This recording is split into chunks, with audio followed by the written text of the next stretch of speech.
Hi, welcome to this French Development Agency webinar on our seminar on the new tools and you are now at the session on disseminating across multilingual audiences, which is part of the French Development Agency publishing arm, which called the French Development Agency Publishing, on the new tools, new channels, better promotion of development research in a multilingual environment. I hope that some of you have followed the French session before, where we were talking about multilingualism in Africa, in publishing, and also in education. And today, to this session in English, we will actually have some experts on the new technologies and artificial intelligence, more specifically to actually think about how the landscape of multilingual development research communication can be impacted by the recent development in technology and AI, and how it can help to democratize or make like a democratization of the widespread use of AI and the translation and dissemination, particularly across the global South. So I would just like to tell you also that it's possible for you to ask some question in the chat to our participants. And so we're very happy to have 3 participants with us. So Peter Hadjadj from the French Development Agency, who is also the head of the Emerging Tech Lab under the Innovation Strategy and Research Directorate at the French Development Agency. With us, we also have Odas Niyonkuru, who is the CEO of Digital Umaganda, and he's joining us from Rwanda. He's specialized in AI and open data, and this company is focusing on democratizing access to information, particularly in African language, and this is actually the subject that we are interested in. And finally, we are from the GIZ, so Development Agency in Germany, Christian Mers, who is in lead of the program Fair Forward, which is basically focusing on accessing artificial intelligence for all. So I would just now let the floor to you, Christian, and also to Peter Hadjadj to discuss how we can actually deal with the challenges to linguistic inclusivity, and particularly what are the main challenges to linguistic inclusivity in development research, dissemination, and how the International Development Agency or development organizations such as the French Development Agency or GIZ can do to overcome those challenges. So maybe I will start with Peter, and then I will give the floor to Christian. Peter, please go ahead. Thanks a lot, and thanks for the invitation on this excellent webinar. So based on your question on what are some of the main challenges to linguistic inclusivity in development research dissemination, I would like to outline, let's say 3 by giving examples. The first one has to do with the issue of language barriers, right? For instance, imagine a research report on sustainable agricultural practices, right? That is published in English or in French, that is available to local farmers who do not even speak English or French. How relevant and how useful are the insights from such reports? So that's one big barrier. And if we consider, for instance, in Africa, we have more than 3,000 languages that are spoken, right? And most of these languages are oral, right? Yoruba, you have about 45 million people speaking Yoruba.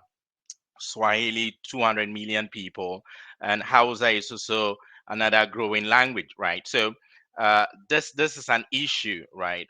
So language barrier is a big issue.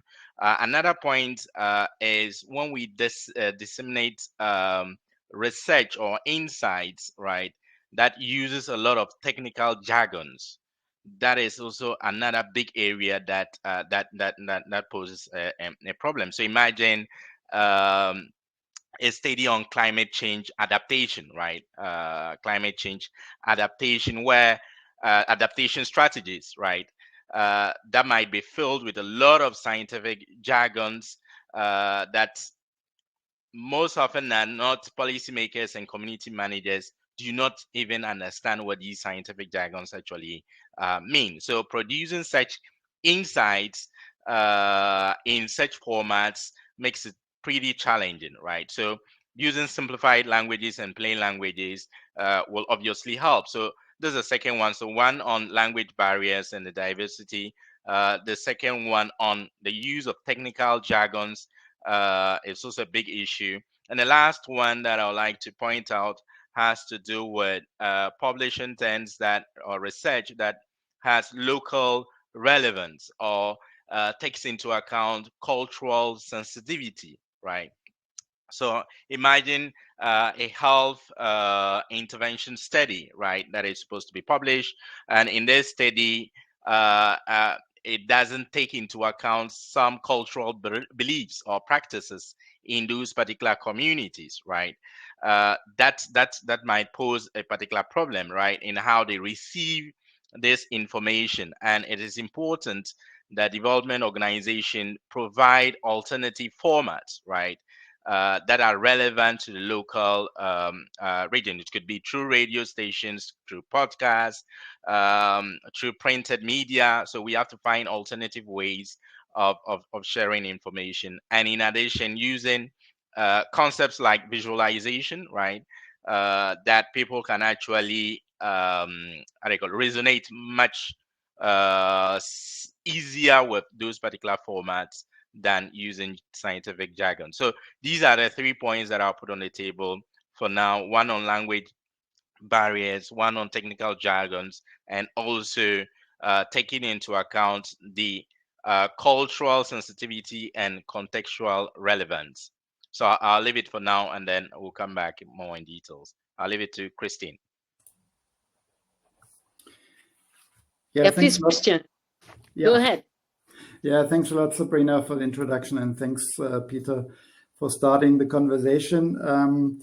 I can only subscribe to what you've said, Peter, and can add a little bit more of the technology aspect, since we talk about technological advancements and language tech that is progressing at an incredible pace. And conversational artificial intelligence is becoming more and more realistic also in the global south and in international cooperation and development.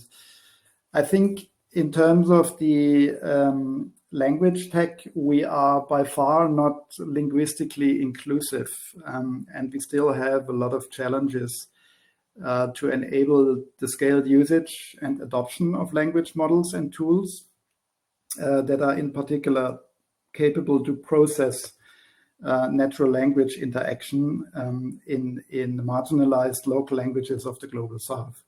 So resources like large language models for generic purposes, that is, for instance, used in tools like ChatGPT, is only available to half of the world's population. I think more or less over 4 billion people would not have access to this kind of technology and would not be able to use it in their local languages. So I think what we are lacking is really the sufficient representation of training data sets like text and voice data in local languages, simply because they are not comparably available like the main languages like English, French, German, and the like on the public internet.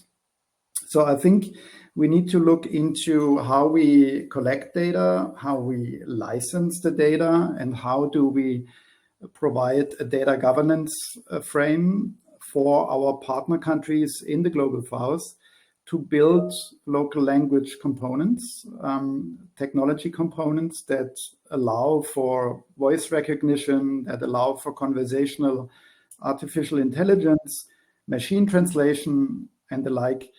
And for this, we are working together with like-minded organizations like Mozilla, Common Voice, Clear Global, for instance, Lelapa AI, but also Digital Umaganda. So Oras is one of our partners where we actually working together on these kind of language technologies. So maybe I can introduce the three main objectives of our project, and then I'm happy to hand over to you back, Sabrina. But just simply what we do, we have three main goals. First of all, we want to remove the entry barrier to the usage of AI, and that via giving access to training data and open AI technologies for local innovation. So we want really local ecosystems to take ownership and to utilize open training data sets to provide solutions that are a key priority for the partner country development. Secondly, we would like to provide local technical know-how on the usage of AI and do capacity development in terms of digital learning courses, but also boot camps for women, for instance, on data science and AI in South Africa just recently. And thirdly, we develop policy frameworks for the responsible usage of AI. We want to have a value-based approach, an ethical approach that takes data protection and privacy into account. And for this, we engage also with policy makers to think about how the new technology can be regulated in the partner countries. So overall, I think these three activities should be able to shift the global power dynamics. We want to create more equity and more opportunities for local people and give them the agency over their own lives. So in other words, we want to democratize the usage of AI. Okay, thank you so much for your intervention, Christian. If Peter is fine with it, maybe I will let the floor to Odas, because he's actually working on the program, like closely with GIZ actually. Christian mentioned it. So maybe Odas, can you explain us, based on your experience on the field, how you can actually explain how you assess the need for more access to information in African languages on the continent, and how the partnership with the international organization, development organization, contributed to your project, specifically Digital Umaganda, and maybe if you can also follow up on what Christian and Peter just said. Please go ahead. Thank you, Sabrina. Maybe I'll just start by briefly introducing Digital Umaganda. So we're an AI company based in Kigali, Rwanda. We mainly work on natural language processing for African languages. And we do, starting with dataset creation, we like to say we're also an open data company because we create and publish open data sets in African languages across multiple fields in natural language processing, from machine translation, also voice technology, speech to text, text to speech, and question answering and information extraction. At the very start, our core mission is simple, is to democratize access to information and services in local African languages. And of course, the reason behind is that there are barriers, there still are barriers to accessing information in local African languages. If you look at the state right now, the major barriers, I would say, one is that English is still predominantly on the language used on the internet, meaning if someone doesn't speak the language or doesn't speak the language fluently, this vast knowledge that's readily accessible and the promise of the internet being a hub of knowledge doesn't benefit the majority of the world because of a language barrier.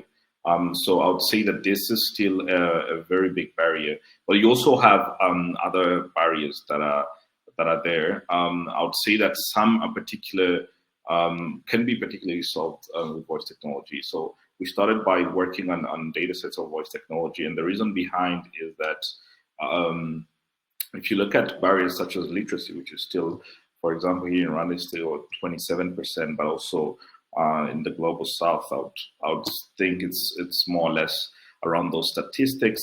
So this excludes a third of the world population, in a third of the global south, in accessing information if it's readily available on a traditional text-based digital tool.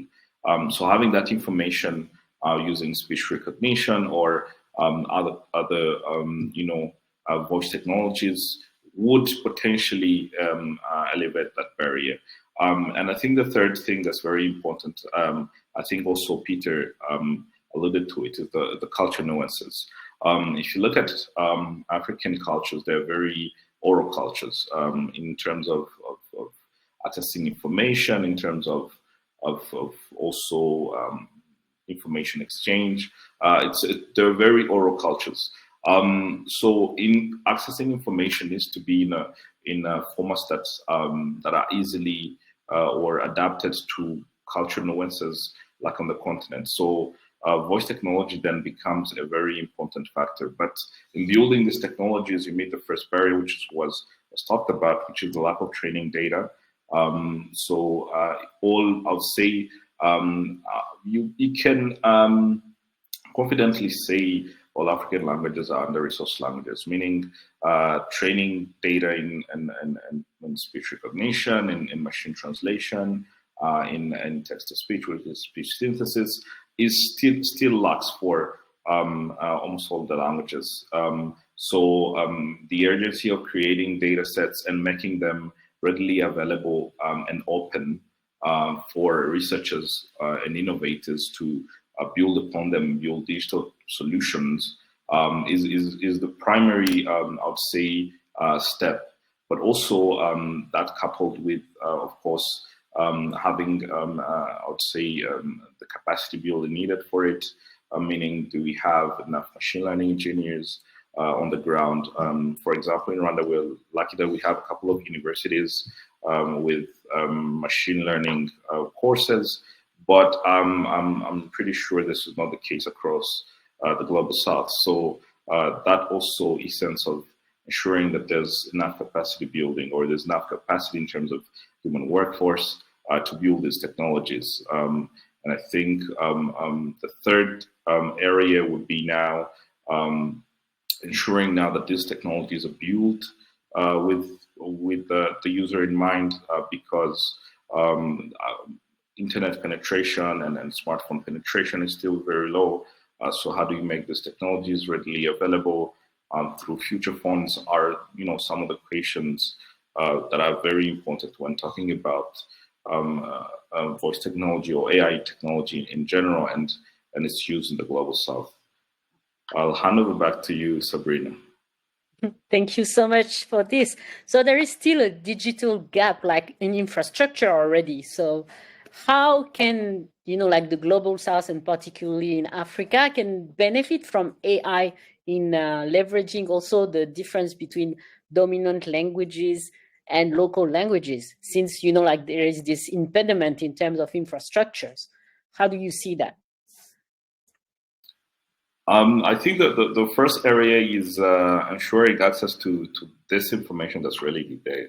Africa is home to the largest diversity in terms of languages, and this makes it very, I would say, hard, but also an opportunity to build technologies that work for everyone. So if you look at machine translation, for example, the idea would be, how do we ensure that information or knowledge that's really accessible in major languages such as English and French, how do we make sure that can be translated accurately in local languages? This is an area that's pretty important. But also, how do we ensure, for example, in terms of speech recognition, how do we ensure that first knowledge that's on the internet, how do we bridge to somebody who has a future phone in a rural area and no internet connection? I think a lot of projects, for example, one project we're working on right now is a machine translation project to bridge community health workers with knowledge that's readily available in their sector. And what we've seen are some of the challenges, of course, is that these technologies, if you look at all large language models, they don't really work in local African languages. So we had to add a machine translation layer. But also on top of that, after building the machine translation layer, then you realize there's still people cannot access it because there's no voice component, for example, on it to be accessed through a feature phone, or also that culture nuance that people are more used to oral than a written format of accessing information. So I think those are the potentials. One is bridging the vast knowledge that's already readily accessible in major languages such as English and French, and making it available for the rest of the world that don't speak those languages, but also taking into account the means of access, meaning on top of just making the content available, how do you ensure that it can also be consumed readily by the marginalized communities and marginalized users? And in this kind of context also, what are the key benefits and opportunities to the rising use of artificial intelligence? If we consider all the difficulties that you were mentioning before. I think the key benefits is that one, it will sort of level the playing ground. If everyone can access information at the same level, then it sort of levels the playing ground for everyone. So if I can get a course, for example, in machine learning or any other course in my local language everywhere I am, if the community health work in my community can, for example, get access to up-to-date information. For example, if tomorrow there's another pandemic and information becomes very key, how do we ensure that information access is readily available? I think one of the projects that we worked with Fair Forward project here is the Mother project, and it came through around the COVID time, and it was exactly rooted in solving these problems. So you had a pandemic with a new reality that was there, and a lot of information that needed to be passed down to everyone. And the channels that were readily available were mostly social media. So we wanted to ensure that everybody had access to information around symptoms, around prevention, because if everybody doesn't have access to this information, then you have a big chunk of the population that is not informed. Hence, the measures don't really bring much value because they're not disseminated down to the user.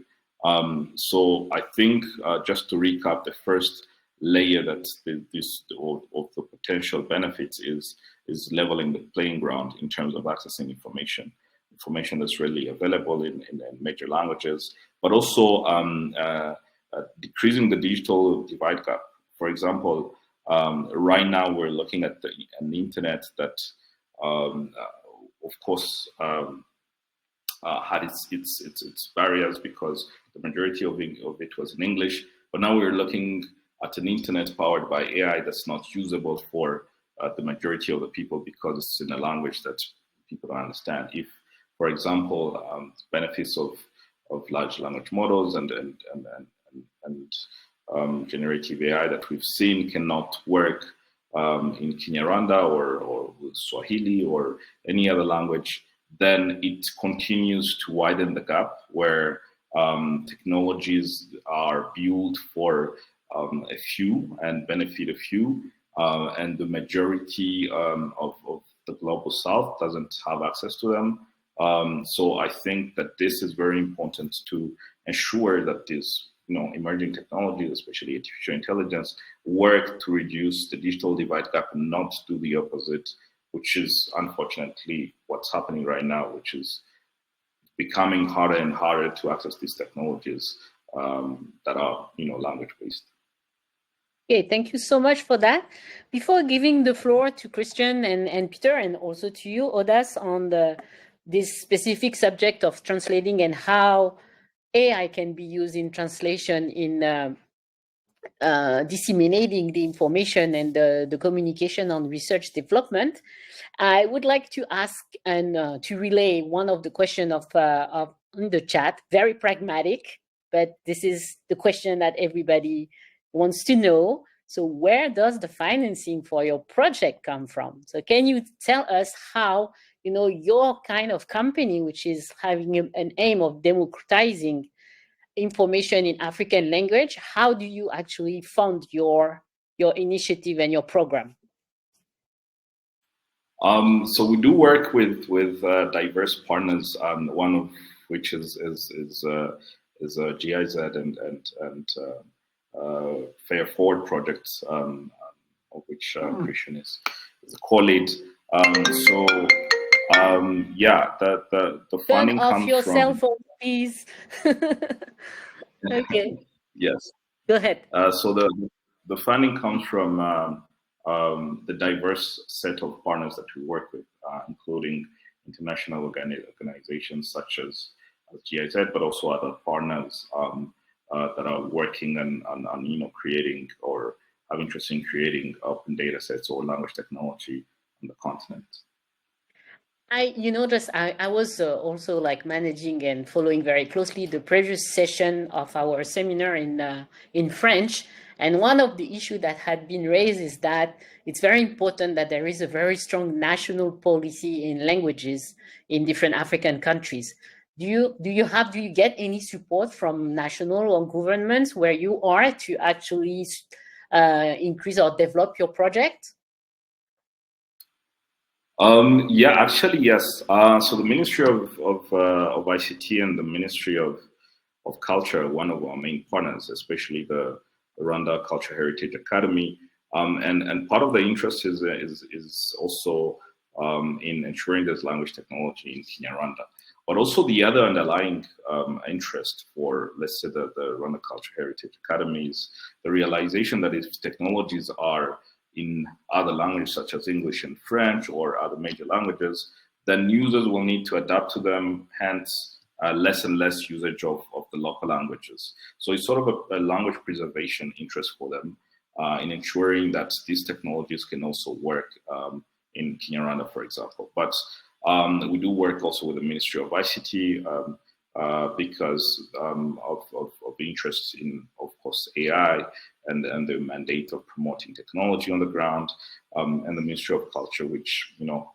is the umbrella of culture and language, whose mandate aligns with the Rwanda Culture Heritage Academy, and whose interest is the same. So ensuring that Kinyarwanda language is preserved and used, and that technologies such as language technology, even though it has a lot of benefits, it could also be used. Its consequences could also be that it shrinks down the usage of local languages if they're not, represented in these technologies. Okay, this is very important for us, like as a development agency, to work hand in hand with the local governments to make sure that it's also beneficial for them and for the local population. So maybe, Peter, I will give you the floor, and maybe after that to Christian, on the question of what are the pitfalls of the AI, particularly in translation to local African languages, and maybe also if you want to discuss further the points that have been mentioned by Odas. So, Peter?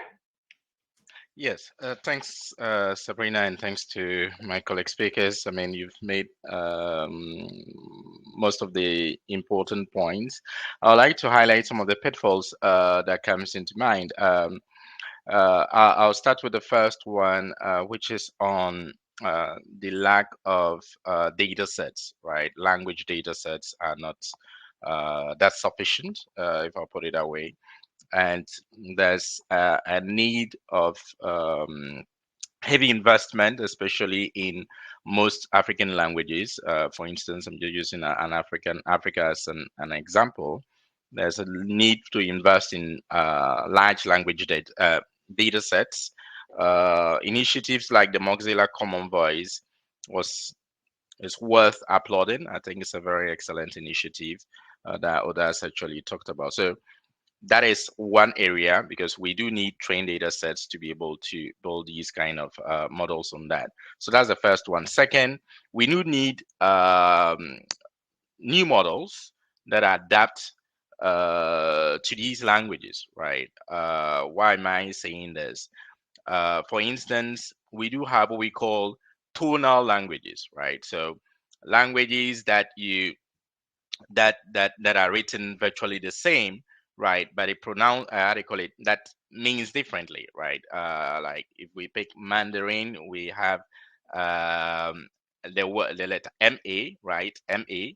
Ma, which can mean four different things. It could mean mother, it could mean horse, it could mean something else, right? So we do have tonal languages like in Yoruba, right, which is spoken by close to 45 million people, right? So we need models that are able to adapt to these tonal languages, right?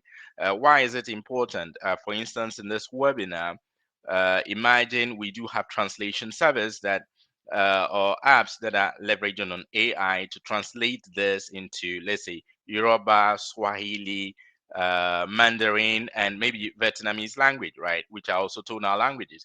So that might lead to misinterpretation of what is being said in the conversation, right? And that can lead to a lot of issues, right? So it is important that we have new models, the existing models that like the Hubert, which is HUBET, which is an excellent model currently being used to work on speech learning representations, right? But we do have other models that needs to be improved. So how are we able to have models that deals with some of these tones? So the first one is on really investing on data sets, especially language and tonal data sets, voice data sets. Another part, which is on building new models that adapt to that, right? Which obviously is important.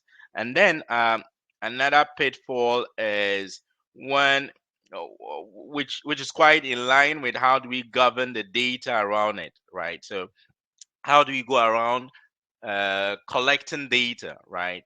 And ensuring, and also the reuse of such data, which is also another issue, because we also have to consider the ethical use of some of these data sets, and also ensuring that the privacy of such communities are preserved, or there's this consent, community-based consent on the use of their languages, right? So that is also another issue that is it is important, even as we seek to improve responsible use of AI. So these are some of the pitfalls. One on data sets, training data sets, investing in that.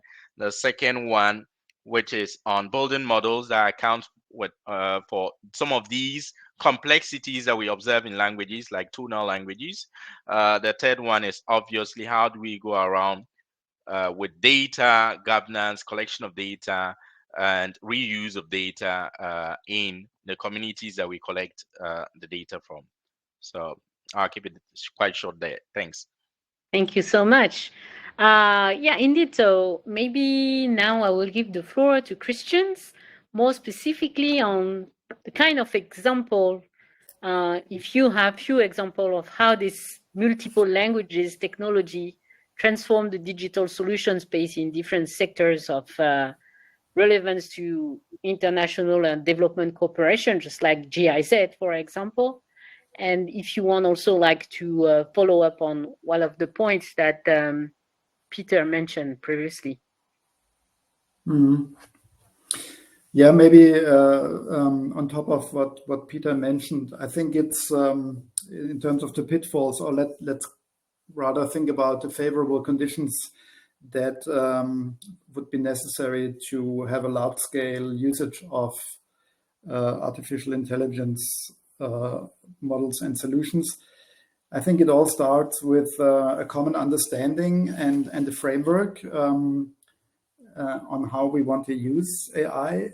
I think this is not at all a given.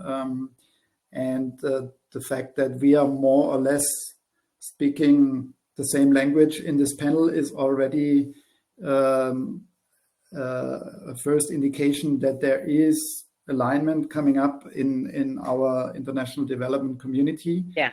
And I think I'm very happy to see that also different donors have a dialogue on the AI programming they want to engage in the future. So just recently on the AI Safety Summit in the UK, there has been an announcement between different donors to align and to invest into the responsible usage of AI for development. So that's already good to know, because we are, for the time being, requesting public money and donor money to be put in the system.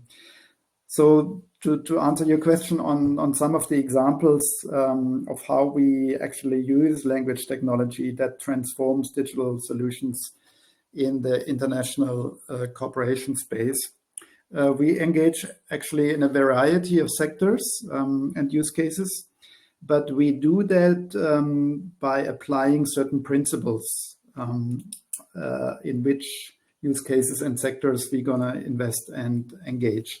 So I think, first of all, it must be suitable for the technology. So in other words, it clearly has to add value to leverage AI and not another technology. Sometimes you over-engineer things and then you apply AI for a problem that can be solved easier and more effective and efficient with another technology. It really needs to advance the sustainable development goals. It should have a long-term sustainability perspective. So what happens after donor funding runs out?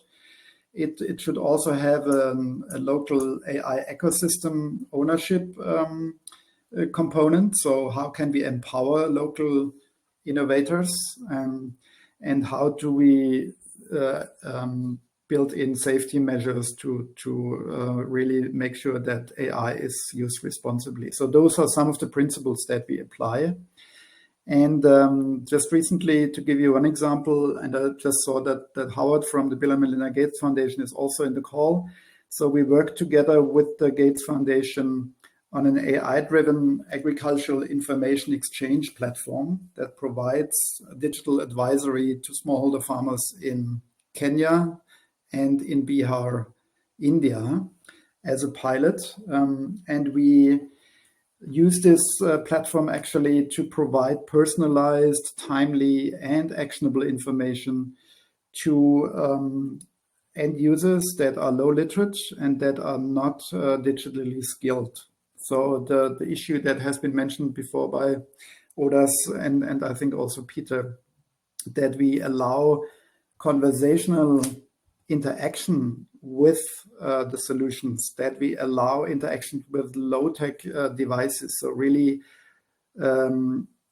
feature phones or low-tech smartphones to be used, and without the necessity that people need to be able to read and write, but simply speak with the device and get a meaningful response in the local language. That's what we are working on. With this platform, we're planning to have 4 implementations of the platform, and we just started with the development. So we have selected out of 130 applicants 4 final cohorts or partners that will then also utilize resources from our other engagements, like for instance, language data from the Indian Institute of Science that we are working together with in India, and have collected language data in 9 Indian languages. And that is by far not comparable to language data that is available to large language models like we have discussed beforehand. But often it's good enough to have a more sector-specific vocabulary represented, and then have, let's say, mid-size or smaller language models to be applied to certain specific solutions. And I think that's what we're also trying to attempt in the agricultural space. So it's really about transforming the public extension system in agriculture, but also later on in other sectors like healthcare. I think, Odas, you mentioned community health workers. That's exactly another target group that we have in mind.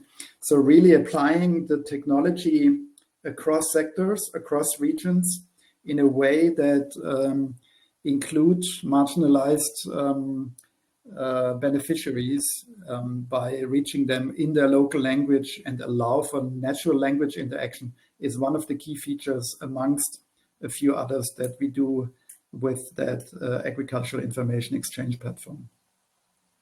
Okay, thank you so much, Christian. Odas, do you want to add up some specifics about the healthcare sector approach that you were talking about before?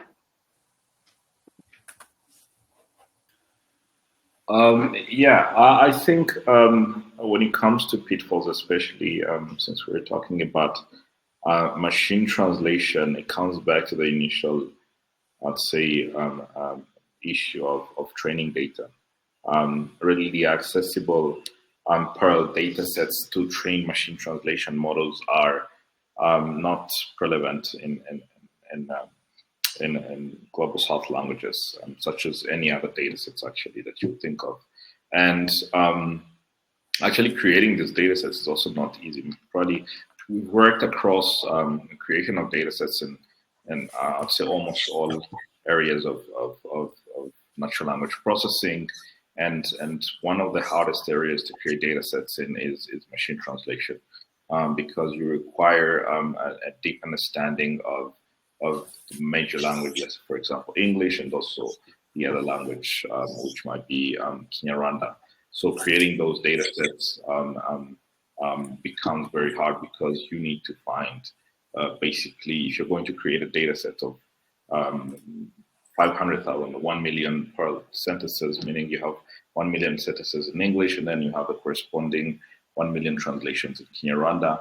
You're going to need very specialized or to work with linguists in order to achieve the creation of those data sets.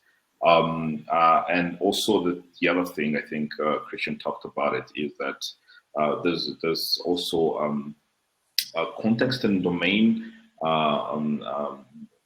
needs, because for example, if you're applying a general domain machine translation model to, let's say, the health sector, it will miss a lot of the terminologies there. If you're applying it to tourism, for example, or to education, then it will miss other terminologies. So the creation of domain-specific data sets, for example, we are creating now one for healthcare in Kinyarwanda, but we also worked with Fairford and Clear Global in creating some for tourism, a use case in Rwanda, but also education, because on top of having machine translation models that work, then they might work on general or generic contexts, but when it comes to specific contexts such as healthcare, such as education, such as tourism, then you will need another layer of fine-tuning to those specific sectors and create those data sets that also incorporate the terminologies used for that specific area or that specific sector. So yeah, I'd say the three things is the Pearl data set and also how it's built, because it's very important. And the third thing being the domain specificity of this. One thing to also add is that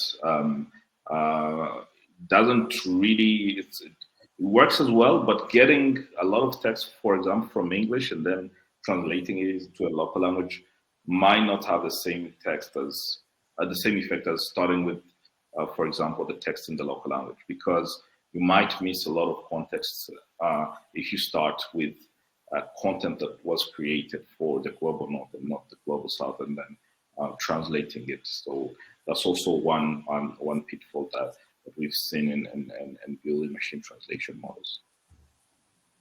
Yeah, apparently the accuracy of issue and the cultural differences in the languages is really like a very specific point that we have to take into consideration in how we can apply the AI translation solutions from local language to English or English to local language. So I think this part is also including in this ethical consideration that we can have while, we are translating the engineering from a local context, which is totally different from like the language that we are used to utilize in research development, for example. So Peter, do you want to add up on this point, maybe?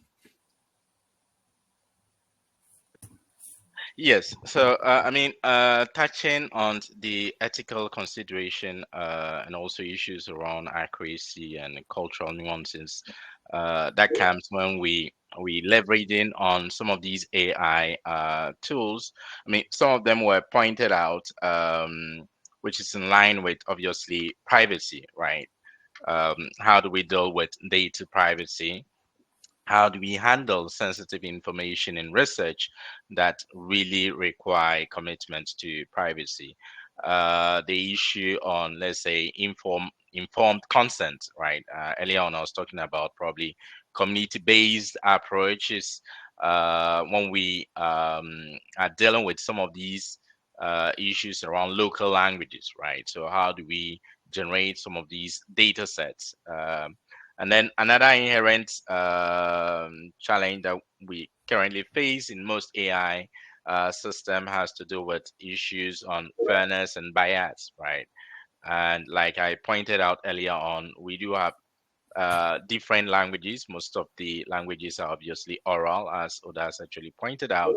And in addition, this can lead to some biasness and also might also pose a problem on fairness, right? So it is important that we consider or bring together local partners when we build some of these data sets. And I think that's what Mozilla Common Voice actually also puts on the table. How do you bring local people on the table to collectively build some of these data sets? So these are some of the considerations that are worth actually looking into. Thanks. Okay, thank you very much for this, Peter. Christian, you want to add up something on this point before we move to the free form discussion? Yeah, just a minor addition, maybe. I think the cultural differences and a few others really require that we look into the representativeness of any data that we collect. So I would like to maybe give another example with our collaboration with Mozilla Common Voice that provides the world's largest multilingual open source data set. So we work together with researchers, academics, and developers to train voice-enabled technology, and the Basa chat bot and voice bot that Digital Umaganda has developed is actually also utilizing Mozilla Common Voice data sets. So how do we get to an unbiased and very representative voice data set? And that is not only about cultural differences, but it's also, do we have the gender representativeness that is actually reflecting our target group? So do we have equally women voices? Because otherwise women may be not well enough understood in voice applications. Thank you very much for raising this point. Like I'm a minority now in these discussions. I'm very happy that you raised it. The gender aspect is very, very rarely pinpointed during this discussion on AI, actually, I think. So that's very nice to hear. Yeah. And also in our research, when we looked into the agricultural information exchange platform in India and Kenya, we found out, for instance, that it is often different in whether women or men interact with applications. Are they more in a private or in a public space? And then if you are in a private space, it might be not that noisy than in a public space. So having these kind of voice samples that also represent noise in the background and less noise in the background is another aspect that transforms into the quality of language and voice understanding and responsiveness. Demographics is another one. So do we have equally people like me, old white men, represented, or do we only have the younger generation represented with voices and the like? So I think that are some of the things and the issues that you also have to consider when looking into representative data sets. Excellent. Thank you so much for this. And Sabrina, I don't know if I can chop in based on, some of the points that Christine just talked about. I was just looking at, for now, we've been talking about, disseminating different languages, diversity of languages, but something just cropped up, and which has to do with languages that for the visually impaired, right? So can we communicate some findings or key takeaways in ways in which the visually impaired can also access such relevant information, right? And I'm just throwing it there for us to also put that on the table in our quest to have inclusivity in the way we disseminate research. Thanks. Thank you so much for this this point on inclusivity of impaired. That's also quite important. And so maybe now we can move to like a more like open discussion on what do you think are the priority solutions.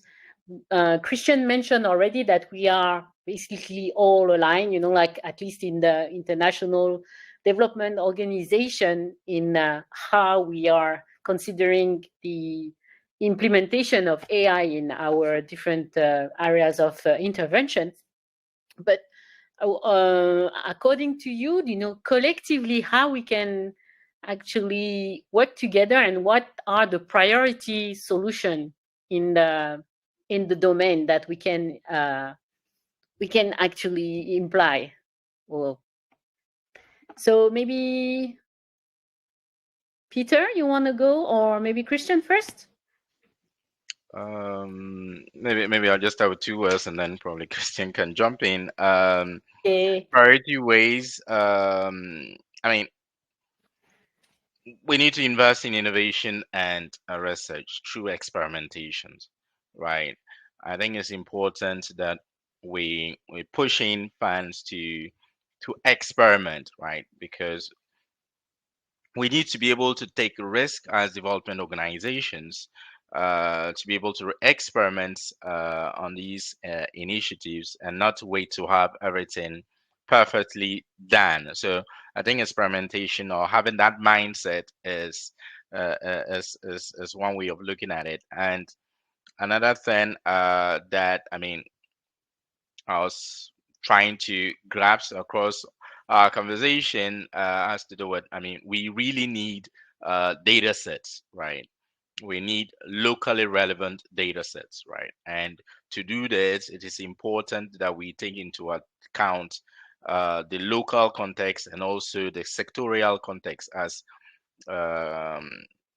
Christine actually talked about. So it is important that we look at these aspects also. I'll let him jump in and probably I'll come back later. Thanks. Thank you. Christian?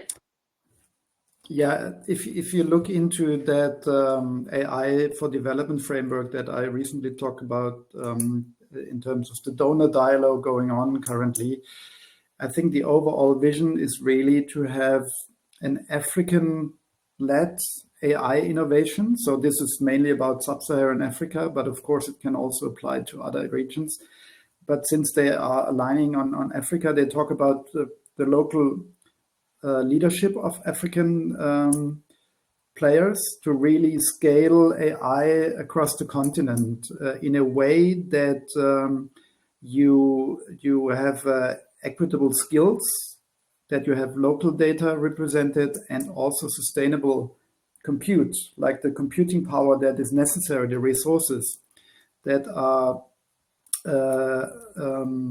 well, high performing and that are used, for instance, to process larger language models. That's not a given, and that need to be available. And ideally, that would be available as a digital public good.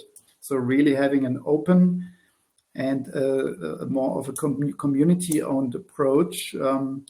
By the way, the Mbasa community is a similar one. So really having a local community approach with different stakeholders in Rwanda that are representing the public interest to some extent. And that is also part of that alignment in the donor dialogue. And some of the pillars underlying that would be to engage in responsible governance activities, to look into local ecosystem incubation, to have inclusive innovation that really targets also the marginalized, and to have sustainable scaling so that we have a scaling pathway and a long-term business and operation model in mind.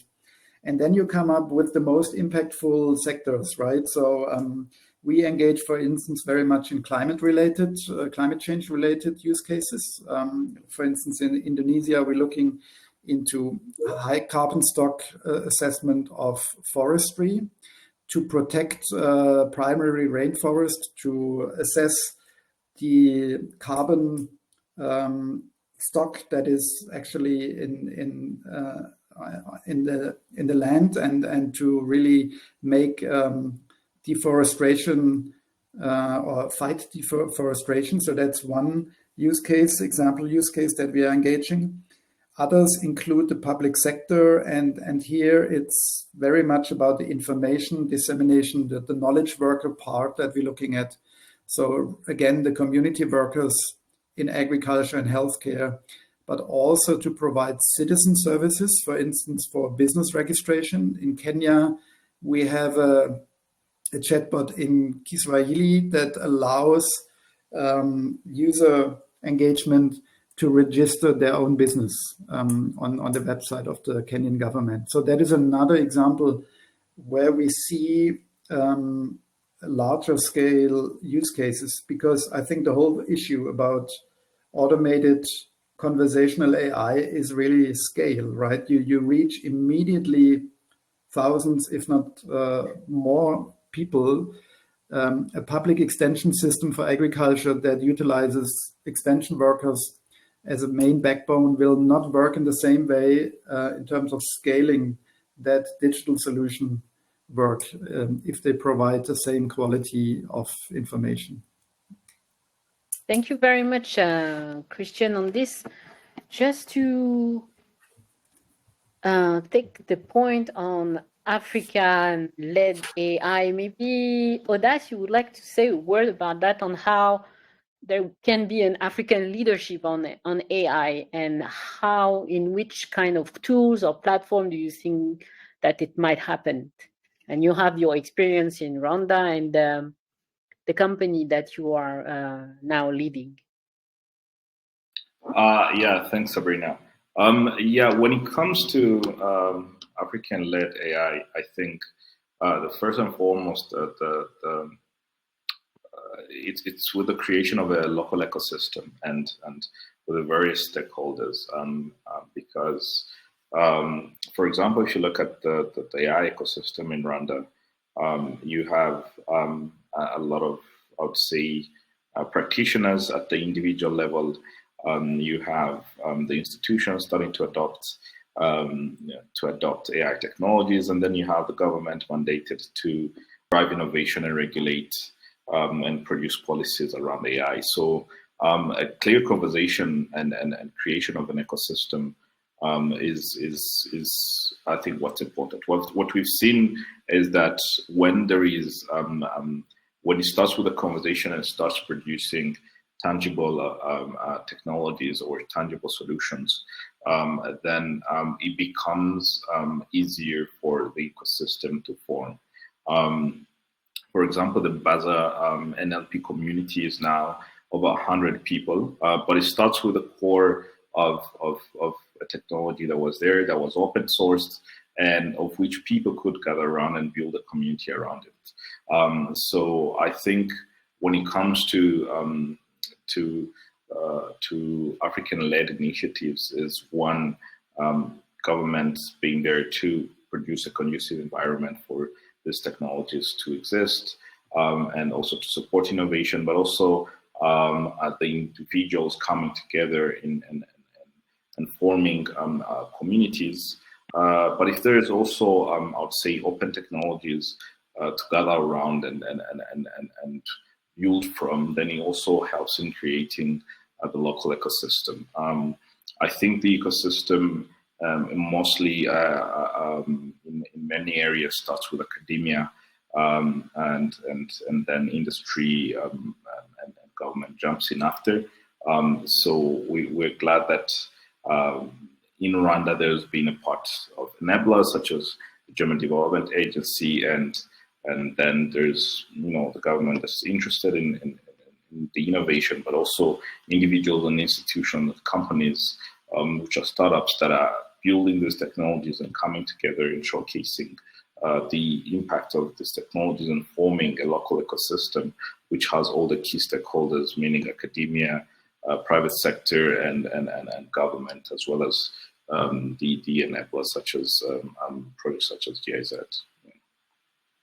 Okay, thank you very much to all of you on this specific point. So to wrap up the session, if I understood properly, basically to develop like a AI system which is responding to the challenges, the pitfalls, and the demands from the local population and the multilingualism in Africa, but also in other emerging countries. Basically, we also have to learn from what comes from local, what's come from the local field in terms of culture, on the specific and accuracies in the meanings, and then it will actually adjust by itself if the information and the knowledge is coming from the field. You correct me if I'm wrong, but this is basically what I get from this discussion. And the good news is that apparently international development agencies and organizations are collectively going in the same path, in the same way, to actually acknowledge that and to provide some support. But we have also the voice from others that saying that it's also quite important that you have individuals and local government that also support this kind of initiative. So am I right? Do you agree with what I just said? So I think it's a yes. And so I would just give you like the floor to conclude this session, and maybe if you have a last word to say. And so maybe we can start with you, Odas, to what are like what you retain from this discussion, and what do you think that we can do all together to go forward in this aim. Thank you, Sabrina, and thank you for inviting to this really interesting webinar. Maybe before I jump into a closing word, I just wanted to talk a little bit about something that Peter raised, which is AI technologies for the visually impaired. I think when you look at voice technologies such as text-to-speech technologies, they have a huge potential in enabling access to information for people living with visual disabilities, for example. And when we were doing our market research or local research, what we found was that people living with visual disabilities here on the ground use these voiceovers that are mainly in major languages such as English and French. And this hinders their access to education and their access to employment thereafter, and is one of the main factors that there's a very high barrier for them to access higher education and employment after that. The barrier that exists is that if, let's say, for example, somebody who lives with visually impairness finishes maybe their education, they need to get access to employment, then the voiceover technology which mostly or mainly is maybe JAWS, it will cost around $1,000 just to, so you can imagine somebody who's already disadvantaged by no adequate infrastructure for them to study and get access to employment, and then having that huge cost for a text-to-speech technology, and this becomes a huge barrier, and it affects both how they access employment, how they access education, but also at the level of social interactions, requiring assistance in reading things such as SMS. This could be one of the technologies. It's actually one of the projects that we're looking at on how to leverage AI voice technology such as text-to-speech in enabling access to information and services for people living with disabilities. That was and now in conclusion, I think one thing when you think about linguistic diversity is, as we all shared, I think we have an alignment on this panel that the access to quality training data is very important. But I would say that it goes hand in hand with a few other things. So one other thing is the local capacity in terms of building local innovation and creating local value for the local communities, and the other being, how do you get access also to compute is also one major factor, because computation power or computing power is very, still very expensive for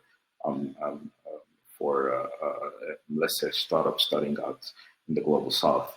I think the last one is a conducive regulatory environment that protects the users, of course, but as well allows innovation to flourish.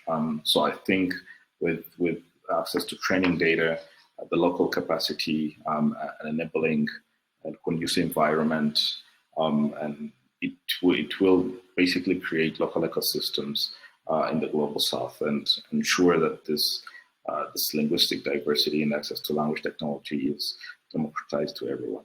Thank you. Thank you so much for your participation in this webinar, Audace. So I will now give the floor for the concluding remark to Christian, and then we'll finish with Peter for himself and also maybe for the French Development Agency. Okay, please, Christian, thank you again, Audace. Yeah, thank you also for the moderation, Sabrina, and thanks for hosting me in this interesting webinar. I think the discussion was a really good one. My main takeaway would be that we have more of an opportunity than a dystopic scenario, since some people also tend to talk about the utilization of AI more from a risk prevention perspective than an opportunity perspective. And I see the opportunities in particular if we do it right and if we not leave it to the big tech players only, but enable smaller tech companies like Digital Umaganda and others to drive the process and to drive the process from a local perspective. Then I think we will reach soon a stage where we can provide real value to real people in our partner countries, and that gives me hope every day, and that excites me every day to be part of that story. And I hope we will make a difference very soon, and we'll all be happy to talk about language tech and AI just as an ordinary technology like driving a car, but really making a difference. Thanks very much. Thank you very much for these great words. That will be a challenge for Peter to say something better after that. So thank you so much, Christian. Here to you, Peter. Thanks, Christian. Thanks, Odas, and thanks, Sabrina, and also the technical team behind the scene. I hope you can hear me. Yeah, we can hear you quite well. Yeah. Go ahead. Many thanks for the excellent work that is done on this webinar. All your inputs have been excellent, and on this particular initiative and the discussions that we've actually talked about, we noticed that there's a need for collaborations. We need to strengthen our collaborations in terms of obviously financing and also working together in this framework. I don't know if you can hear me. I hear some sounds. Yeah, Okay, yeah, we can hear good, you. good. So we need to boost collaborations in our quest to move forward in this particular direction. In terms of communication of our research work, I think it's also very important that we free ourselves from scientific jargons, right? And to use simple, plain language when we are communicating key messages or key takeaways that is really relevant to the local community, right? Like local farmers or people who actually benefit from that, right? So we should try and find use free jargons on that. Uh, we also talked about the need to have different formats, right? And in having different formats, we acknowledge that, I mean, AI really does play a significant role, but there's a lot of work to be done. We need data sets, we need the right models. We need to also take into account certain biases that actually exist today on AI solutions against women, are also against visually impaired or vulnerable groups that do not really benefit from some of these innovations. And it's important that development players that are also on this call, I mean, we have GIZ, I've seen the Gates Foundation and other organizations that will are on the call and might also watch the replay to join forces and see how best we can innovate in this direction, which is very, very good in our line of work to promote the right impact and build inclusive societies and growth, right? So on behalf of AFD, I'd like to say a big thank you to all the panels and panel members, the technical team, and also the organization team on that. Thanks. Over to you, Sabrina. Thanks. Thank you so much to all of you for your contribution. So this is my time to say goodbye to you. Thank you for the people who followed the session, and it was quite enlightening. I have to say I'm not specialized in AI, and I actually discovered a lot of things during this discussion. So I thank you again for your participation, and if you need any further information on what the French Development Agency is doing on this matter, but also on other development matters, I invite you to consult the www.afd.com. And thank you to Christian. Dankeschön, Christian. Thank you very much, Odas. Merci beaucoup, Odas. You're from Rwanda, so I will give you the French and the English. Thank you, Peter. Shukran jazilan for my part of the word. And thank you to all of you for your attention. Bye-bye. Thanks. Thank you. Bye-bye. Bye for now. Thanks a lot. Bye.